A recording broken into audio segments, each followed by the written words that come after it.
Well, hello again. We're back with another story. We have this early 70s Les Paul Custom that came into the shop that's going to be a very extensive repair. Let's take a look at what's going on here. We've had electronics changed and a few things. Tailpiece has been changed. The big thing here is it needs a refret really bad. It has the really small 70 thousandths wide frets, and they've been filed down really low. So this is truly one of the fretless wonder guitars. The sad part here is the guitar is pretty much unplayable. Someone's tried. You can see that they've loved this guitar for years. It's been through a lot of abuse. We seem to have a hump in the neck over here. A few things we need to take care of. Let's flip it over.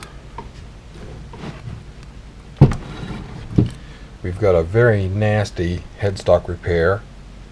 However, it is solid.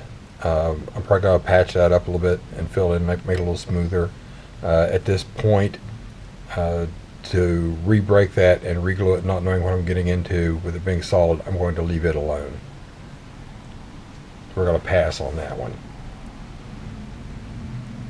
It's had a really bad rewiring job. Electronics doesn't even work right now. We've got some wrong pots, a few things there. Basically what we're going to do is gut this guitar. We've got some new Gibson pickups for it. We're going to change it from gold hardware to chrome hardware. I mean, the value of the guitar at this point is pretty much not. Probably when the headstock was broken, there was the switch probably knocked through it here, so we got some body repair there to do. But the guitar means a lot to the fellow that owns it, so we're going to try to get this thing into something cool. We're going to get a new nut, a refret, new tuners. Like I said, we're going to change the hardware over to chrome. We may actually try to make something cool out of it. So I'm going to get on with this. I'm going to start ripping this thing down. We've got to tear it down, get ready to start working on it, go get the frets out of it. This is going to be pretty extensive. So we will carry on. Well, we've been about an hour. At this point we've gutted the electronics. I have directly wired the rear pickup to the output jack so I can tune this guitar while I'm doing the fret work and all that. Make it a little bit easier for me. Here's a closer look at what we've got here. Looks like that will go back in fairly easy. Hope so anyway, we'll see. We have the frets out.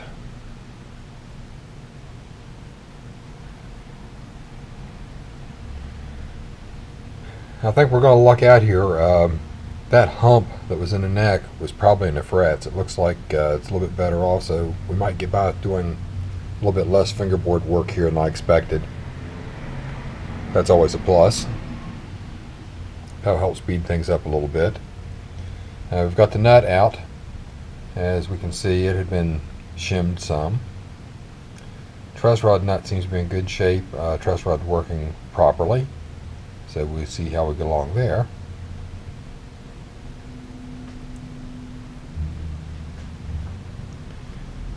So let's check out the electronics that pulled out. Apparently we've used aftermarket, most likely import knobs. They were too small, so they squeezed the shafts down on the pots. We're going to change the pots anyway. These, if we try to straighten these, 9 times out of 10 they are going to snap. We've had a Goto front pickup installed at some point. Love the shielded cable that was used. But anyway, somebody tried. We're not going to bust them for that. The ante has been upped here a little bit. As it turns out, we've got a broken off screw here when I was trying to take the pickups out. Apparently that screw had been stripped out and glued in at one point. Something I've not seen before. I've got to give this guy, whoever did this, points for effort. I have never seen this done before. But technically, it could be considered correct because these are humbucking mounting bolts for your humbucking pickups. What we've got right here is the same thing, but I have never seen those used to hold the rings on. So technically he probably asked somebody for humbucking mounting screws, and that's what he got. So we'll have to fix that. We'll have to plug those holes and re-drill that later. But like I say, for the most part, with the amount of work I have to do on this guitar, little things like a broken off screw that has to be removed, plugging some stripped holes, it's not going to be a big deal. So I'm going to carry on. Well, here we are on the neck jig. We are getting ready to start our fret work. We're into our preliminary leveling. We have found a pretty good hump right here. The aforementioned hump here. And some issues up here. So we're going to get on with this, start leveling things up. Hopefully this is going to go fairly smooth. The worst thing we've got, there is, like I said, this nasty spot here and this nasty spot up here are our two worst. So let's get on it. Well, here we are. It's been a couple hours. Fingerboard's ready. Been all leveled up, sanded smooth. Slots are cleaned out for the frets. I'm about to call it a day here on this one today, and we'll start fitting frets tomorrow. We've managed to get all the frets fitted. Let's see, we've got them all fitted and ready to be installed. That's taken a little bit of time. The binding has been rolled over a little bit heavily on the edges, so we've had to bend the edges of the frets down a little bit to kind of fit better. Have to do that once in a while. At this point we have all the frets in. They've been rough leveled, rough trimmed. We've got a lot more handwork here to do, so here we go, just another fret job. Fret work is finished. Time to move on.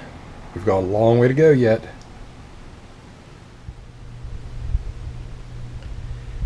And for my next trick, for the next couple of hours, all this will be going into this. Hang on. So here we are. This repair is actually winding down. I was down to putting 2 screws in to finish the guitar and mounting the pick guard, and ran into something else. But we'll get into that in a minute. We're looking pretty good. Let's keep in mind that this toggle switch was broken out of the guitar. So I had to do some touch-ups there, some melt-in finish work. It came out looking pretty good. While I was at it, if you remember the nasty peg head repair, I was smoothed that up a little bit and touched it up finish-wise too a little bit, make it a little bit more smooth for the guy. There's no need to have a big gash in the back of it there. We have our new tuners. We of course have got our refret, our new nut, all the new hardware, all that. We've kind of covered all that already. But the last final insult, like I say, after all the hours worked on this guitar, I've got over 13 hours in this guitar. Big job. But I say, as a final insult, the new Gibson pickguard does not fit. So we're going to do some changing on this pickguard. It just happens that over the years the specs have changed enough that the pickup spacing is slightly off. It's not from doing anything else on the guitar, because guess what, folks? The open fits. So we'll clean up this new pick guard and make it fit. So I'll get back to you in just a little bit with the finished job.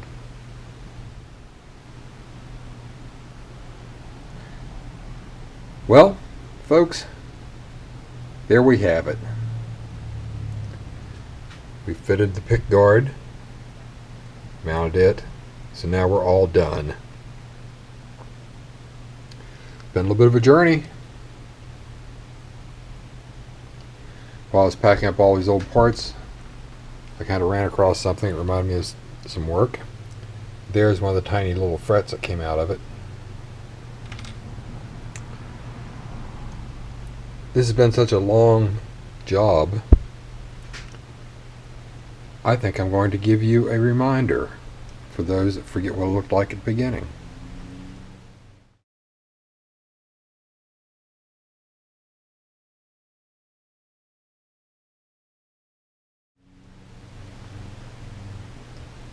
So here we now have a working, very nice Les Paul Custom. Another one brought back from the dead. The guy can be proud that he has it and he can play it, happy that it's been returned. It's probably in much better shape now than it ever was when he owned it. So, thanks for watching. Hope you've enjoyed this. It's been a long one. About 15 hours worth of hands-on. That doesn't count glue up time, lacquer time, on and on and on. Waiting for parts time. That was a big one on this one. So, again, till next time, play nice. I'll see you later.